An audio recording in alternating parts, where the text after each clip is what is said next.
À 5 mois de la présidentielle, Emmanuel Macron a vanté ce lundi son volontarisme pour obtenir des résultats concrets dans les territoires en se rendant de nouveau à Amiens, sa ville natale, où Xavier Bertrand l'a présenté comme un président hors sol qui ne comprend pas bien les Français.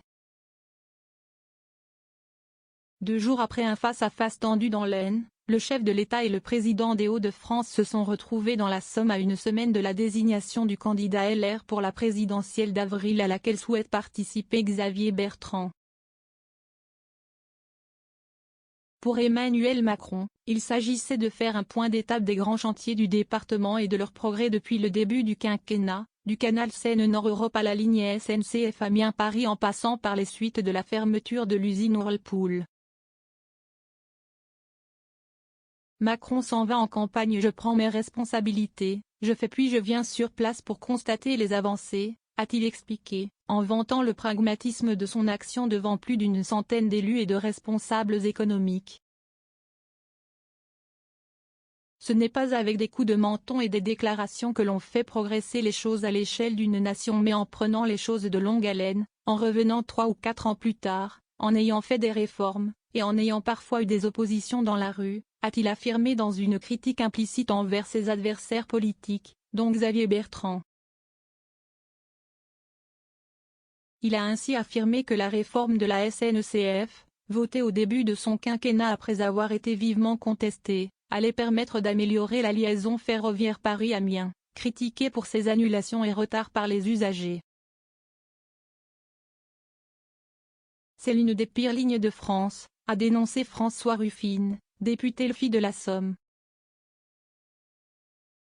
Xavier Bertrand tease le débat établissant le même constat. Xavier Bertrand a expliqué que la région avait fixé un ultimatum à la SNCF, si la situation ne s'améliore pas, on refusera de payer car on met un demi-milliard d'euros, et on n'en a pas pour notre argent. Face à Emmanuel Macron, il a insisté sur la responsabilité de l'État comme actionnaire de la SNCF. Le président de la région, qui n'est plus intervenu dans le débat, a ensuite dénoncé devant la presse le côté d'honneur de leçon d'un président qui ne comprend pas bien les Français, qui ne les connaît pas bien et qui est hors sol. Moi, je vis au milieu des Français, je les connais, c'est mon parcours, a-t-il assuré après avoir déjà égratigné le chef de l'État sur France Inter le matin. Lui et moi, je pense que nous aurons l'occasion de débattre. Le moment approche, a-t-il ajouté en se projetant vers la campagne présidentielle. Pragmatisme contre moulin à vent. Xavier Bertrand a insisté sur la contestation des éoliennes dans une région qui en compte beaucoup. Fin juillet, Emmanuel Macron avait dit « Il y en a trop, notamment dans les Hauts-de-France ». Mais rien n'a changé, il ne fait que des déclarations, il est prisonnier de son en même temps et le en même temps empêche la France d'avancer. Le chef de l'État a plaidé pour le pragmatisme sur ce dossier, en affirmant toutefois que la France avait besoin de développer l'énergie renouvelable aux côtés du nucléaire. Il ne faut pas qu'on tombe dans la maladie du siècle, la démagogie, a-t-il martelé. Le président de la République avait commencé sa visite par une rencontre matinale avec des anciens du groupe Whirlpool dans un café du centre-ville.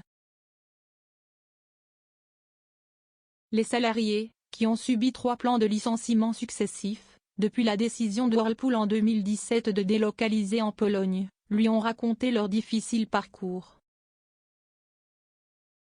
Sur les 278 employés initiaux, 43 n'ont toujours pas de solution, a précisé la DRH du groupe.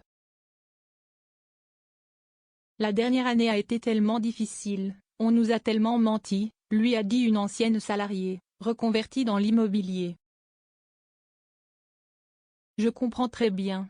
Je me suis fait avoir avec vous. Ce n'est pas votre échec à vous. C'est leur échec, leur a répondu le président, en promettant de continuer à aider par des solutions individuelles. 8 commentaires, 0 partage, partagé sur Messenger, partagé sur Facebook, partagé sur Twitter, partagé sur Flipboard, partagé sur Pinterest, partagé sur LinkedIn, envoyé par mail, sauvegarder une faute, imprimé.